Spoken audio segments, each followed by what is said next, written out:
All right, everybody. Welcome to another episode of the Academic Yak podcast. We're super excited to have you all joining us today.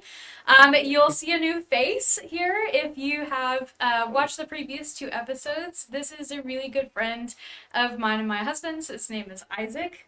Isaac, thank you for joining us today. We're super excited to have you. Um, just a little bit of an update. We do have two episodes already under the belt. This is the third episode. We have a YouTube channel where we're posting the recording. So if at any point you step away and you come back and you wish you would have heard things, just know that this is being recorded. So we will have these updated and posted. I try to get them done within 24 to 48 hours each time. So if you miss something, feel free. If at any point you have any questions, please go ahead and put questions in the chat. We'd love to hear from you. But without further ado, I'm going to let Isaac introduce himself, and we'll go ahead and get started. So, Isaac, tell us a little bit about yourself. All right. So I'm Isaac Raphael. I'm excited to be here. Though I think this is gonna be a lot of fun. So I'm a master's of electrical engineering student here at the University of Arkansas. I I'm almost done. I'm finishing up my coursework this summer, and then I'll be set to graduate in December. Uh, and actually, I was living in Fayetteville, but now I'm in Conway, and I'm just, your classic geek, pretty much. All things electronics and computers are kind of my main thing nowadays. Yeah. So yeah. Awesome.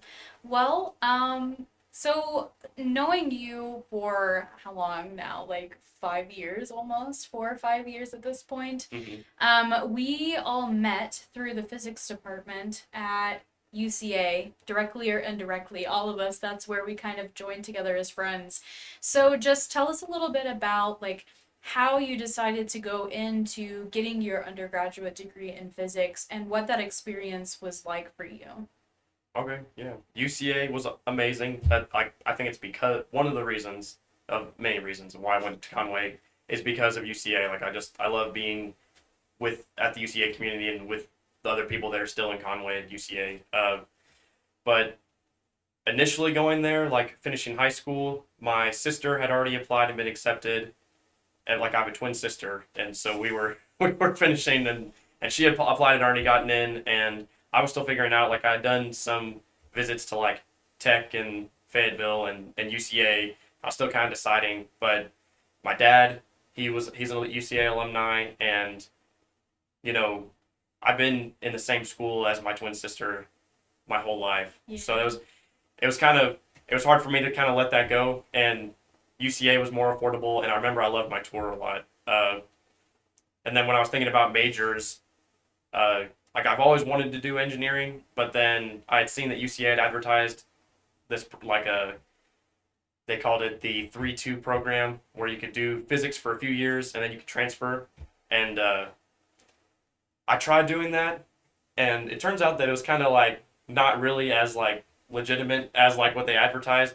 But that was fine. I loved getting the physics, and I would never trade that for the world. It was everyone in the department is like amazing, and I don't think I could have gotten a better like foundational education than like UCA physics is like a teaching kind of department, so they really make sure that they really care about their students learning, and it worked out fine because the like Dr. Fredrickson, the head of the department, he we just had a meeting, and he told me, he just suggested to me, he's like, well, instead of trying to transfer and not have it finish a degree, we've had several students that they got their physics degree and then they went on to graduate school, and they could continue on with physics or engineering or material science, whatever they feel like doing, because physics is like just a very general foundation. You can go all kinds of directions with it. So Yeah. it worked out really well. And I feel like too, like UCA's program was designed to be so open, so that way you have that option, right? Because I feel like sometimes you get stuck in a program like that and they are so specific in how they do things and they have such a very like set way of being the foundational work, I guess. Because like even when you say foundational, like in my field, when someone is saying like, oh, our program is foundational in communication, there are still like kind of three different orientations of approaching Hmm. the field of communication that are still considered foundational formats. But I Okay. feel like y'all's department actually worked really hard to be as broad as they can be, and each Okay. individual faculty member provided you all the opportunity to kind of specialize as you wanted to with them, and like co-work on research as undergraduate students, and like work on potentially going to conferences, which I know you all got some chances to do that. And they really, because they were only an undergraduate program, they didn't have graduate students, they really spent their time and energy focusing on you all as students and the successes and doors that could be opened to you all in your future. And I think that that's something that is really unique to the experience that you all had in your department at UCA. And I know I had a similar experience as well, but like I know other people that did not get that, even though we were all in the same institution. So I feel like that background, knowing that you could rely on your instructors in that way, whether you were in their class or not, like you just had that availability with them, and they worked with you intentionally by like who you are as a person and where you wanted to go with your goals, and Hmm. not just on like getting you out and graduated and then like wishing you the best into the world. Like I feel like they worked really, really hard with you all to give you as much of a foundation as they could educationally and professionally, and allowed you to have kind of an avenue of specialization in that junior and senior year to do whatever it is that you wanted to do. Oh yeah, absolutely. Because like I say, I'm a physics major. I was like for undergraduate, but like so Nick also did physics, Mm-hmm. and his coursework was we did have some classes together, but there was also like we had some very big differences in our coursework. Like normally you think in physics, I've told other people from like that I've met at the U of A about I was a physics major, but then I never took quantum mechanics, Yeah. and so everyone would say like you got a degree and you didn't take quantum mechanics. Like how is that possible? So technically my degree was applied physics, but it's like you're saying like there is some stuff that like everyone takes, but then like since UCA they're working on developing an engineering program, and but at the time like it's still very very young now. Yeah. It's still a work in progress, but they've been like slowly adding more and more like engineering esque courses. So I had physics, but I also got to kind of work it. Like I took statics and dynamics, which are like mechanical engineering classes. And then I also got to take computer science classes and like so kind of like learning computer engineering and then electronics classes. So it was very or even like computational stuff too. So it was not your traditional physics, Yeah. but that was definitely available if that's what you wanted to do as Well, and you well. still got the same degree, and it's not like you didn't learn physics along the way. Like Yeah, yeah. it's just because Still, there's so much available to you in that world. yeah. For 4 years, you don't have enough time to take everything they have to offer because they're still like they've got astrophysics, they've got Yeah. astronomy, Quantum. they've got quantum. There's acoustics as well because Yeah. like even though the faculty isn't so huge, it's Mm-hmm. like each faculty member has like their own like area of Mm-hmm. expertise. So they offer every pretty much every kind of like elective and like core coursework for physics. And Yeah. I absolutely So loved it. tell me at what moment, I suppose, that you kind of started thinking about graduate school, and then how you went through the process of deciding to come to the U of A for electrical engineering. Because like I Yeah. know that they're related. Obviously, like anyone who takes engineering classes will also take physics courses, and a lot of times physics students have some sort of engineering aspect that they go through, be it through robotics or electronics or whatever. Mhm. Um, but I also know that physics majors tend to then also take the avenue of graduate school in engineering, but I don't necessarily know why that happens or Yeah. how you came to that decision. So just kind of walk me through Yeah. Yeah. that process for yourself. Uh, I pretty much like when I was thinking about what I wanted to major in high school. Like when I was thinking like, oh yeah, I want to do engineering. I kind of told myself I was like, I don't really want to do like chemical or petroleum just because I felt like those are like yeah, people like said that that's like there's money in there, but like I'm more into like renewable energy stuff for engineering, and I mean I'll be frank about like what I think about other engineering. It might be a little rude to other people that like these types of engineering, Yeah. but I feel like civil engineering is kind of like Ooh, you better be yeah, I know, I careful. know, I know. Yeah, Danny's dad has been working in civil engineering, but it just seems when everything is so still, it can be kind of dry and dull because it's all It's about like not your thing. structure stuff. Yeah, but specifically for electrical, uh, like I've liked electronics for a long time. Like I grew up and I got the snap circuit toys. Do you know what those are at all? It's like I had this like snap circuit robot. So it was like a remote control car, but then on Mhm. top of the car, it had these like easy to put together circuits, and it was like Legos kind of too. Like it had instructions on like how to put the circuits together, and they would do things just like flashing a light bulb or like Hmm. a speaker or like it had sensors on it. It was and so that was like my first time. And I think like in middle school there was also a time where we had to like make a dollhouse, but we had to like wire it with like Mhm. lighting. So it was kind of like In a engineering school? product. Yeah, it was like Crazy. a small school thing. So we got Oh, to do like a bunch of projects kind of stuff. that It was sounds fun. dangerous. Well, it wasn't high voltage stuff. It was Yeah. I promise it was pretty safe. But in Um, college, Jen says her kids love snap circuits, so apparently this oh is a yeah, thing. yeah, I don't know how I have an engineering parent who never gave it's me a snap circuit, so shame, but it's fine. they're fun. Like I remember we had snap circuits that we used at UCA, like because we would do demos at like schools and stuff like that. Like we would have like there was different events where there were like there'd be where we'd either be an outreach event or Yeah. an event at UCA that like Mm. young children like middle schoolers or elementary kids would come by and they loved putting the snap circuits together. They're like Did you do this when like because I helped with some of those when Dr. Burris was hosting them. Like I came and helped do, but I don't remember those being. I it's a always mix. Sometimes we had okay. all kinds of demos that we would bring, so it's just like Okay. it's just whatever we decided to bring that day. Yeah. I always end up making oobleck with the kids. That's Yeah, what I yeah. always. I think it's probably because as someone who wasn't in that department, that made the most sense. But hmm like, I don't know. Those demos were fun. Yeah, but I think the main thing that really told me like, oh yeah, electrical was it was a class I had with Nick. It's called we called it microcontrollers, Mm. which technically we weren't working with a microcontroller. We were using a Raspberry Pi, Right. which it's not a microcontroller. It actually is a full computer. I It's a did know small that. it's a full computer and it's like the size of a credit card.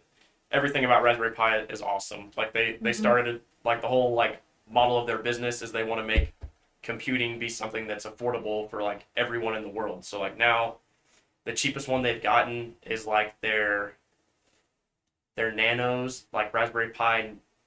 They have one that's only like $5 or $10, and it's literally a computer. Yeah. So I mean, you still have to have like a Crazy. keyboard, mouse, and a screen, but and they sell stuff like that that's also affordable. Yeah.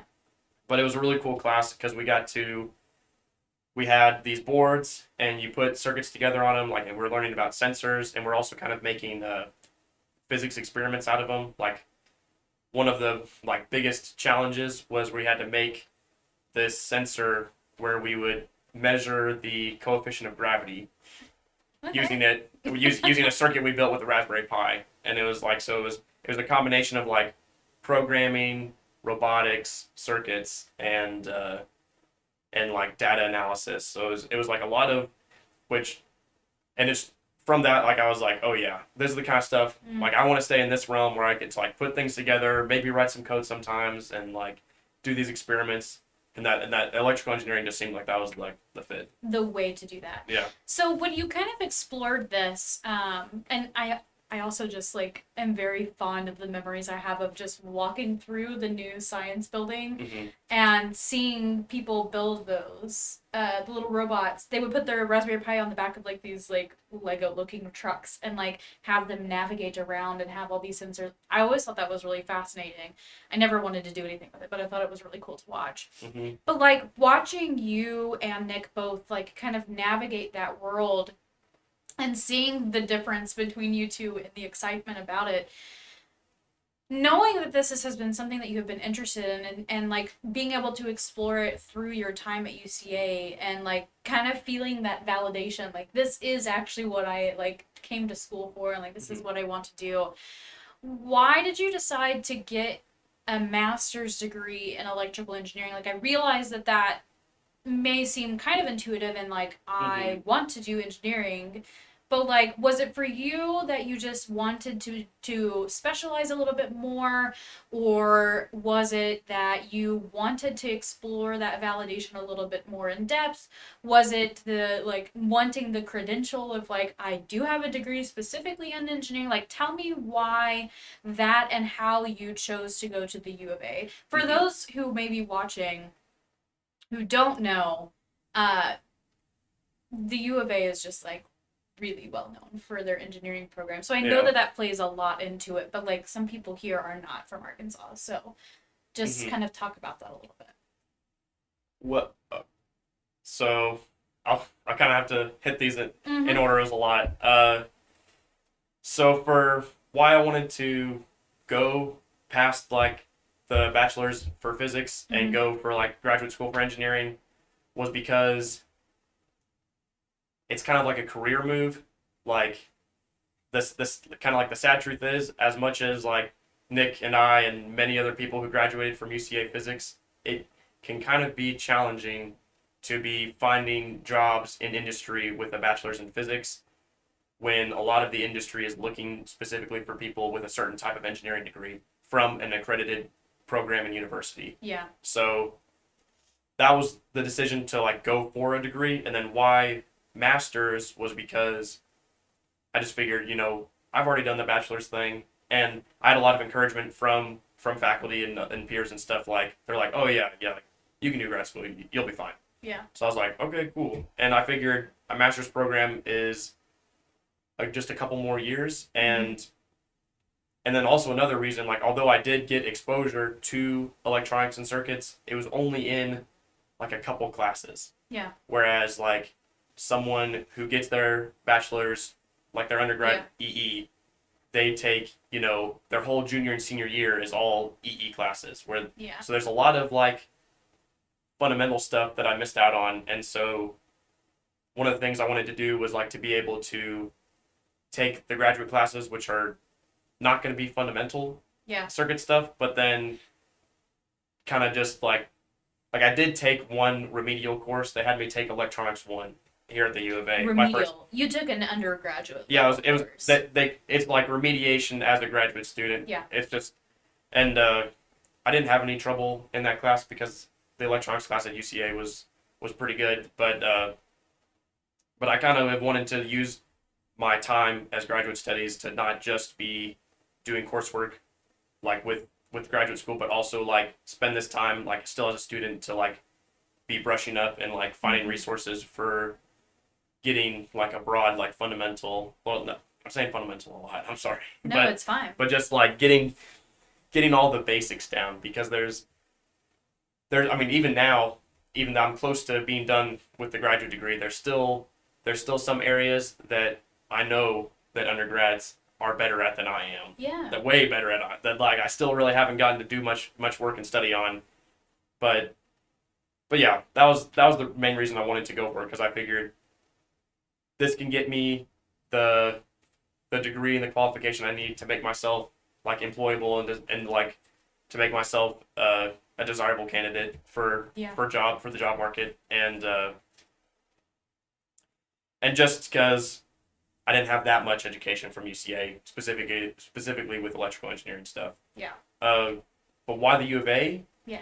The honest truth is like I would say the biggest factor is probably laziness on my part because uh,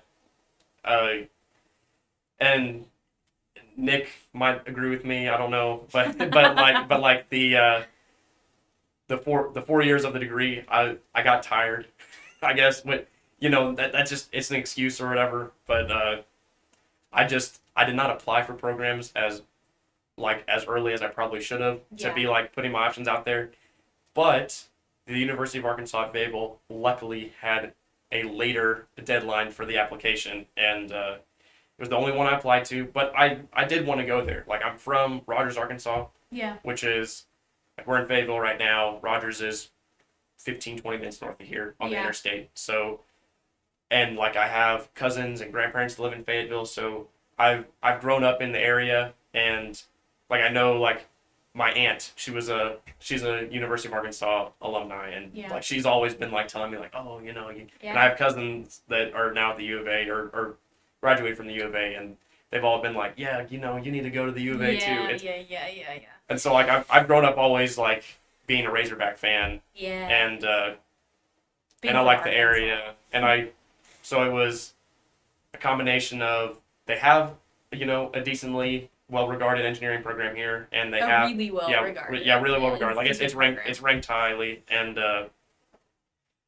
then I just applied late and was able to get it in Yeah. and but I for the most part I've liked it here. COVID definitely hasn't Messed been things up. like so awesome, but like the coursework, the facilities are all great. It's a nice place to go to school. Yeah. Yeah. So even though I grew up in the engineering world, and for my dad, who has obviously joined us now, please do not shame me for this. But as someone who like grew up going to an office of all architects, engineers, interior designers, I do not know very much about the world of electrical engineering specifically. And there may be people later who watch this in my like life who are electrical engineers who will feel a certain way about me saying that, and that's fine. But regardless, I don't really understand what it is that someone who gets a degree in electrical engineering might do. I understand that like there are plenty of jobs out there. Obviously, like I know people who are electrical engineers, but also like the work that they do within this specific setting that I'm familiar with sounds like it works very differently than what you are looking at doing. So I guess just like on a very foundational level, Hmm. please tell me what it is that electrical engineering is teaching you and kind of what are some avenues that you are considering um, doing once you graduate. Yeah, I'm not going to do the best job of it, That's but okay. it's like electrical engineering, like communication, like physics, can be split into kind of like like pillars and Mm-hmm. different like areas that like are like what you would get your job in. Like Yeah. it's not like I'm just gonna guess. There's probably not like I'm a communication job. Like it'd be like it's No. like a yeah. It's gonna be Yeah. one of the things. Like there's not like there are electrical engineers, but they're not gonna be like I work as an electrical engineer. Like or maybe they would, but they're like Yeah. I work on this type of stuff. Right. So that the kind of stuff that you would see would be it's like one of the big ones is gonna be you can be a power electronics person. So it'd Okay. be so like imagine if you're in some kind of manufacturing plant and it's got something with a really big motor in it. And these motors use like three phase power, which basically just means it's like in these buildings, like in your apartment or home, it's just going to be a single phase. But they distribute power on the power lines as three phase, and then some industrial plants need to have these motors that run on three phase power, and like the electronics to control that, or like in transformers or in Mm-hmm. distributing power and at power plants, that might be where power electronics electrical engineers would work at. So that person would just like make sure that things are being distributed appropriately and make adjustments as needed.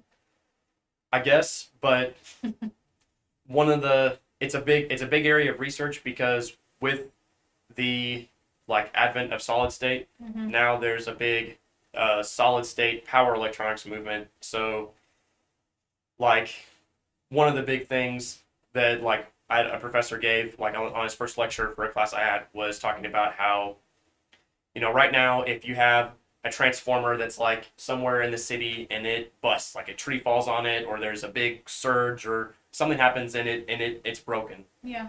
So the solid this power semiconductor research could make it so that way instead of having to have like a big truck that would go out and replace it and be like a day's worth of work to do that maintenance. Instead, it could be a power module that could be carried in like that would be much smaller. Yeah. That would might be something that's like instead of being like in the back of a truck like or like in a trailer, it would be something that could fit just like in a box on in like your front seat. Oh, And so wow. Okay. it's much quicker to maintain and then and it can also be like the grid in the US like there's a lot of work that's wanting to be done to modernize it to make it so that way it's uh connected like it's connected by internet so that way it can be like remotely controlled and that way like if you have like those transformers and like the old style of power distribution is kind of like slow to respond but if you have these if you're using new technology new solid state research stuff then you'd be able to make like more real-time measurements and you could like make power distribution more efficient and like based on like the time of day and like what you're expecting like different areas to be using you can distribute power more efficiently it's like and you can control it like remotely from a facility via the like connected via internet and then Sure. it can also help with making the grid like more safe from cyber attacks which as we've seen It's kind of a big deal. yeah very big deal Okay, so you have power yeah engines. so that's like power electronics people Okay. another big one would be your digital people Okay.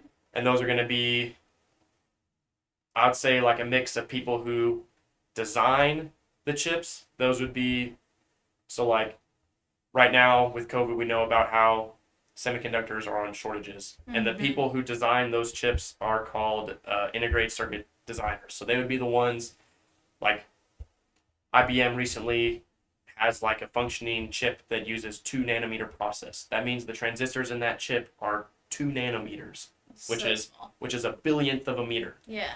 And so which is near like it's only a few atoms big Yeah. based like it's only a few atoms across Yeah. of silicon and so those are I would say digital people and they make these integrated transistor circuits and then those become the chips that you plug into boards and then there's also people that could be digital people that might design like graphics cards and Okay. RAM sticks So for like computers yeah, computer parts and is essentially. CPUs Okay. and motherboards Nice. Okay. uh and that okay that's roughly about like what digital people do and digital is like the thing that I'm like I know like the least about Yeah. like Yeah. digital is like what I need to learn more about Sure. uh so digital power there's also going to be uh what do they call it there's a specific name for when you do a mixture of analog and digital all on it's called like mixed signal Oh, okay. and it means that like because there's also analog electronics. There's digital electronics and analog electronics. And analog electronics is going to be like a really common example is going to be audio stuff. Okay. So if you're talking about like an amplifier and a microphone, or like talking about the amplifier that goes to your speakers for like your electric guitars, Sure. and analog electronics might also be involved in lighting situations like it's going to be a little bit of nowadays that everything's going more LED. It's kind of more digital, Yeah. but there's still some analog stuff in there. And then mixed signal means that like on a single board, you would might have like a microcontroller that's kind of like the brains of the board, but then Mm-hmm. it maybe controls an analog process. Like you, So that makes me think of like people who have lights, the like, the LED strips of lights that Mhm. like listen to sound and it like adjusts. Is that kind yeah, of what that would be? Okay. that might be like a mixed signal kind of Okay. project. Okay. Those are really cool. I don't know if you like Mm-hmm. I've been seeing on TikTok lately, a lot of Yeah. people have been like guinea rigging these, and I've like seen a couple of people who are like electrical engineers, and that's just they're like, I have a degree in electrical engineering, and they have like been creating those at their homes, and like they'll show like with all obviously like some like very quick process with like all this fancy music of them like doing some crazy thing, like they'll be like is it soldering this Hmm. board, and I'm like, I don't know what I'm looking at, but it looks cool. And then they'll like put it on the back of their TV with the LED strips. And so like as they're watching a movie or something and they have surround sound in their home, they also have the lights behind it. So it like mimics It this. reacts to sound. Yeah, Yes, yeah. it's fascinating.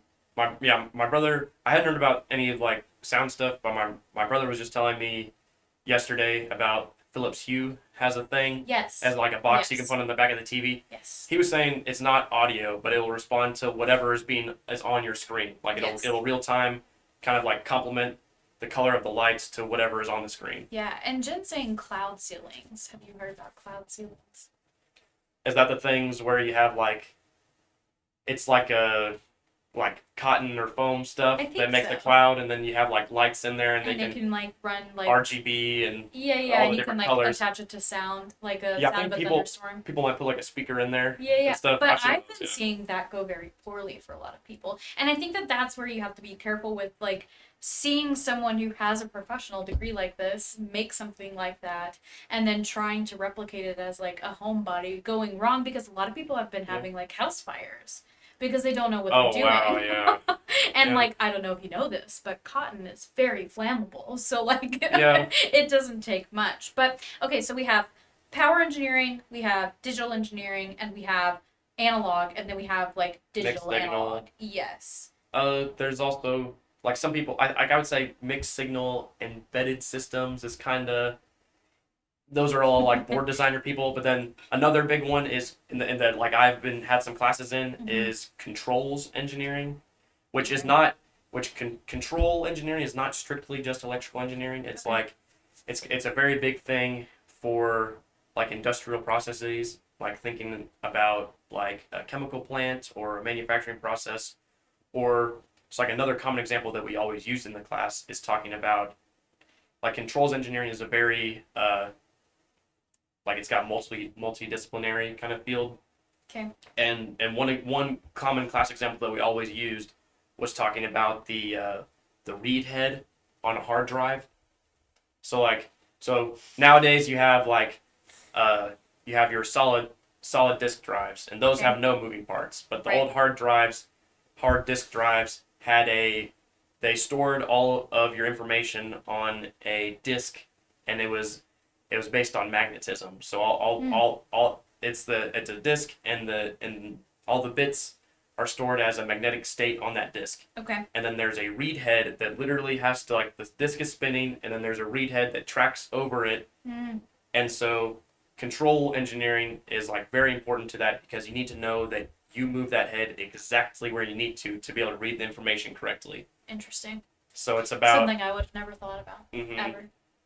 So that's like control engineering is like really big about they always talk about the negative feedback loop. Oh, I've Yeah. heard this before. Which applies to much more than just engineering. It's just the Yeah. whole like, doctrine of negative feedback is that's actually not a bad thing. It's Yeah. just about getting like constructive criticism, basically. Yeah.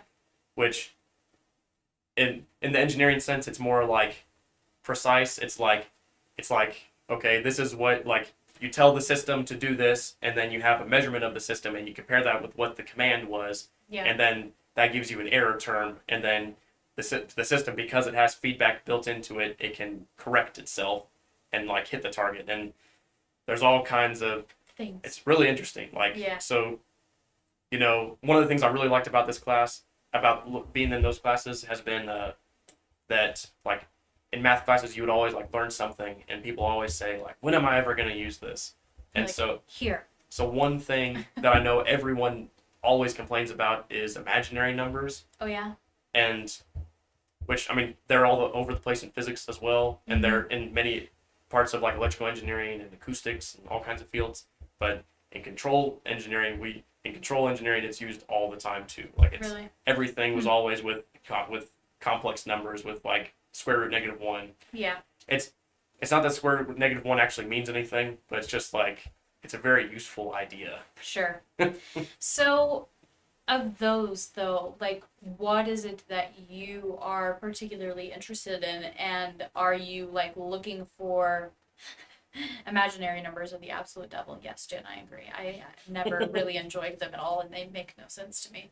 Um, but I understand that they're useful in many ways. So, what area of electrical engineering are you sort of like hoping to specialize in through this process? And then, like, what job are you like? I understand that you may not know exactly like company Yeah, or yeah. position title, but like, kind of what is your long term goal when you're done?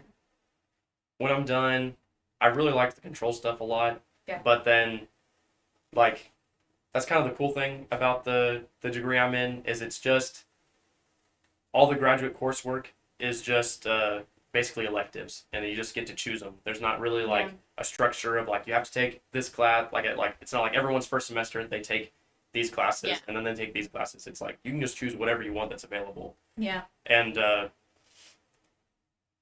for the coursework, there really hasn't. I would say for what I've taken, there hasn't been like one thing.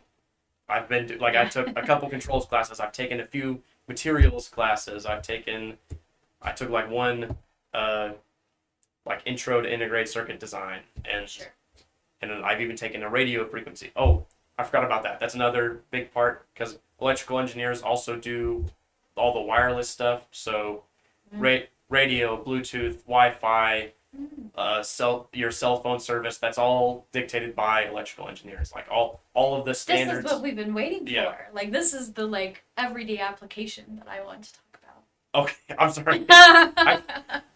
No, I'll it's I'll okay. be honest. I definitely probably get lost in like The details. what other people would want to like hear Yeah, about. yeah. Like No, it's I'll talk fine. about stuff that I'm like, this is what I like to learn about. Yeah. But Yeah, yeah, it's the IEEE. They're the ones who set the standards for like what Wi-Fi means, what like how radio works, that's and like crazy. I and would like have thought that was a how computer science thing. I mean I think there are computer scientists and computer engineers because a lot of that stuff is very like digital Yeah, stuff.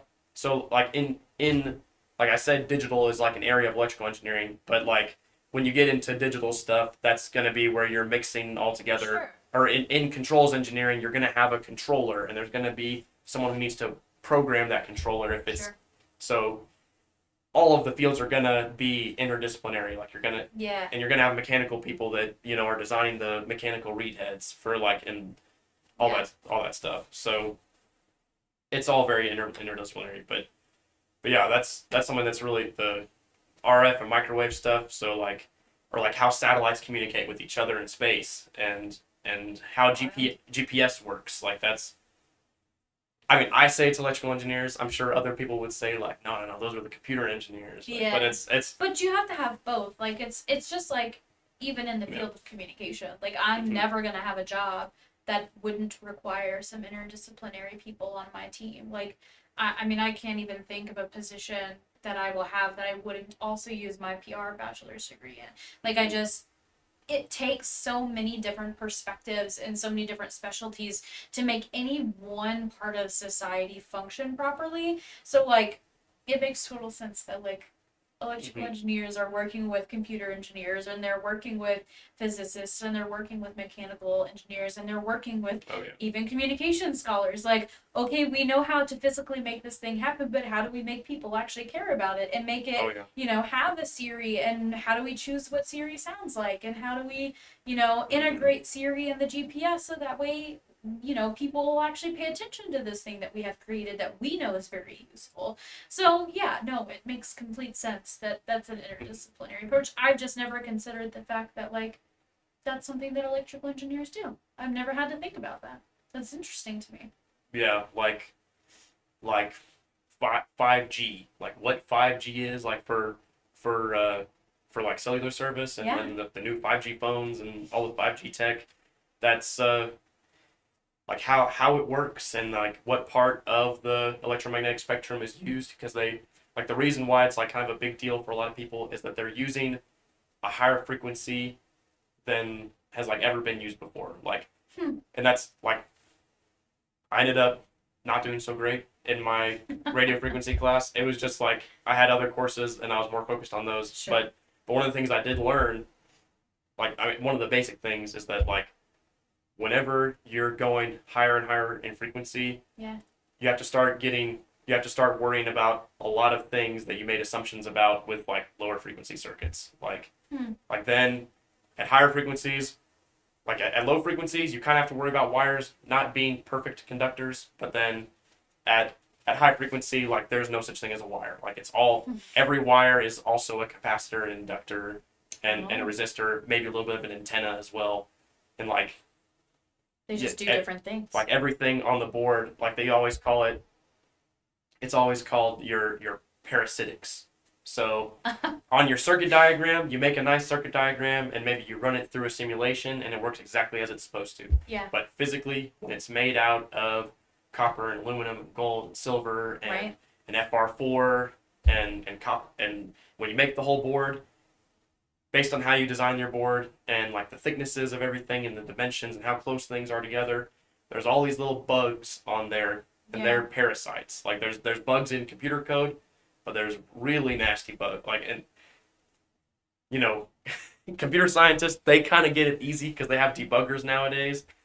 Like There's no debugger. there's no debugger really for a board design. Like they're kind like it's kind of like you It's just the person who makes it. you can kind of like estimate it and like you get to learn about like where to see parasites and like Sure. how to get rid of those parasites. But yeah, we strayed off topic. I want to touch on this before we go on to another thing, but specifically what field I want to do Yes. is like I don't really know. Like I want to like I moved down to Conway also like to be with my girlfriend because she's still in school at UCA and so like my main goal for like job searching and career wise is to find something where I can like a starting position as an electrical engineer for something in the central Arkansas area. And I would say like I'm not really too picky about it. Yeah. Like, I want to get experience because when I think about what I've learned about in these different fields, there's not one of those things that I'm just like, oh yeah, this is like what I want to stick with. This is what I want to try for a Well, while. and I will say, like, another thing that I have noticed a lot about growing up with, like, my dad being an engineer is just like seeing people come into his company and like kind of hearing, a lot of him and his peers like going through the hiring process. A lot of the consistent things that I've been hearing about that is like even people who have worked in the engineering world for a really long time, um, there's always so much change and it Mm-hmm. happens so quickly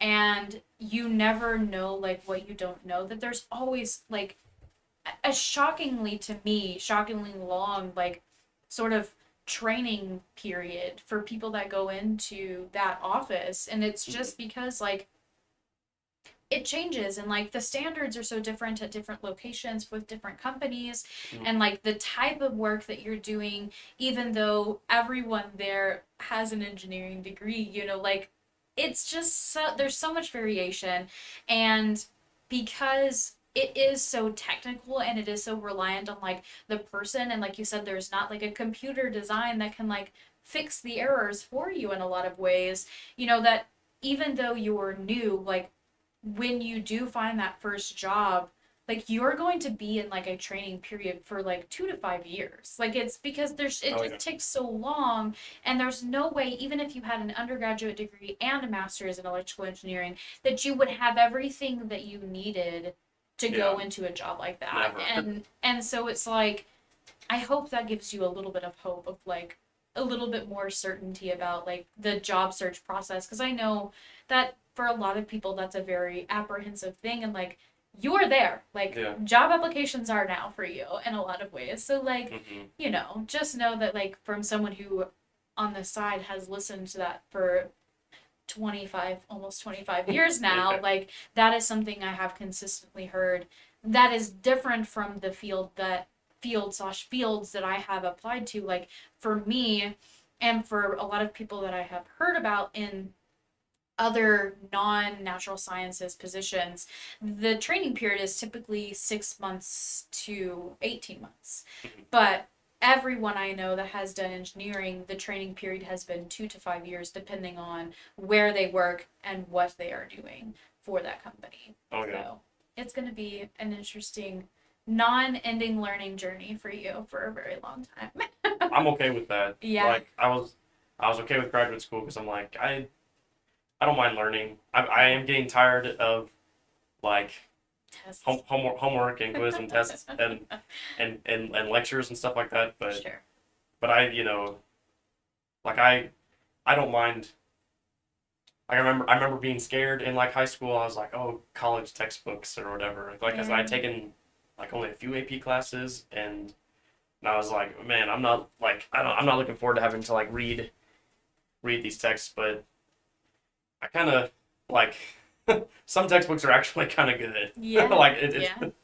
I really like some textbooks. Once you get into the part of like your higher education career where you've like learned the format of your field Hmm. and the standard jargon of your field, and you can like get past It gets easier to learn new yeah, when you things. Yeah. get through the gate of the gatekeeping nature of education and you can kind of see it, like you get to like just enjoy the cool things that people do out in the world. So one like kind of final thing that I have like been doing is like I want to know what it is that you kind of would have to say to someone that was like you graduating high school. Like what is something that you would tell someone now that's like considering the world of engineering and or physics, and like what is just some advice that you would give them about the educational experience of going through a bachelor's and or a master's degree, and just yeah, what are some tips or things that you would tell them to inspire them? Hmm.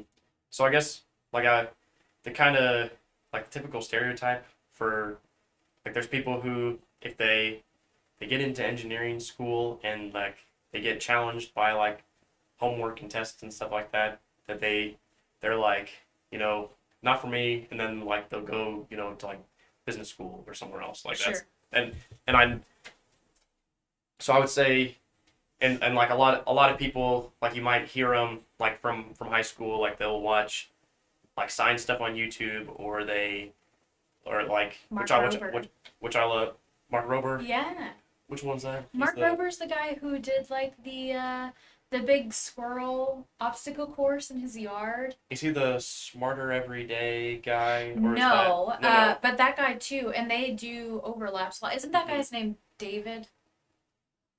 I don't remember, but I know the Smarter Everyday guy is really good, and him and Mark Rober overlap quite a bit. Yeah, But people like the two of them who get millions of views. I think yeah, they inspire people to go into yeah, engineering or rightly. like Neil deGrasse Tyson, Yeah, or or or who's the Tesla guy? What's his name? Elon Yeah, Musk, Elon Musk. Elon Musk.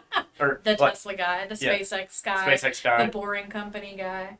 Like if you like see all these people and they're like they get you excited Hmm. about science, and you're like you want to go into that, just know that all those people, I can pretty much guarantee you that none of them had an easy time when they were first learning the stuff. Absolutely So not. like or like there are like geniuses out there, or like you'll be in classes, you're never going to be the smartest one. So like even if like I remember I like there are people that I think of were Brandon Miller. yeah, yeah, there are people who they might have had like a really high ACT score, 4.0 high school, like they killed it in math, and maybe they took AP physics and killed it in that, and you know there are people who like maybe come out of high school that like they're like, oh yeah, they're going to be the perfect Hmm. science engineering person, and those people in college might end up struggling. And there's some people who get interested in it who like maybe kind of struggled in high school and stuff like that, and they're the people who might succeed the most in college. Like they might be the Yeah. people who like really go far, and so like don't think based on how you did in high school is going to dictate how you'll do in college, and don't think just because something is challenging that you should not keep going for it, because like uh for sure at UCA the Hmm. professors are like you could go to, I'll say any one of them, and they every single one of them, like all I'm talking physics because those are the ones I know, Sure. but like I would say it's probably true of like Yeah. a lot of UCA faculty, like they really, and U of A faculty too, like my some of my like I've got one advisor I've gotten really close to, and he's been really helpful, and I had UCA physics professors, like they all the professors, even though they make the class hard, or whatever, and like the assignments and learning the things, you scratch your head. Yeah. Like, don't be afraid to ask for help. Like, don't, because it's better to like just struggle with something and then have like a professor help you or like a tutor or something like that, than and maybe get bad grades and like but eventually learn it. It's better to do that than, because I know nowadays it's like increasingly more problematic that people want to like use Chegg, like, or Right. they want to find solution manuals, and Right. they just want to get things done, or they pay someone else to do it. Well, the grade to them is more important And than it's the like, process. yeah, the grades, that doesn't really, what's most important is like learning how to do things. And you know like when things get tough, or like you think what you're learning is boring, like going back to maybe what got you interested in the first place, and like continuing to like watch the fun science stuff and seeing Yeah. the cool things that you can do, because it's like you kind of just like you have to go through the hard stuff to be able to like get to the finally making the cool stuff that like you see people on YouTube or whatever, and they make really cool things. Sure. It wasn't easy for them to do. It wasn't easy for them to make it, even though they make it look easy, and it wasn't easy for them to learn the stuff to be able to do that. So Yeah. it just part of the fun is that it's a challenge. Yeah, and I'll say too, like a lot of those channels, they, like you said, they make it look easy. But I do think that, especially Smarter Every Day and Mark Rober, they do talk quite a bit about like, oh no, we have to use that math that I like never wanted to actually care about. Yeah, And they yeah. think things are boring too. Like the things that they share are the things that they are excited about. And like the job that they have is because they found the thing that they were excited about and they focused on that thing through the process of all of the things that they did not care about. And it doesn't really matter what degree you're pursuing or what job you're pursuing. Like, I'm taking a class right now. I could care less, could Yeah, care yeah. less. It's not my focus. It's not something I enjoy.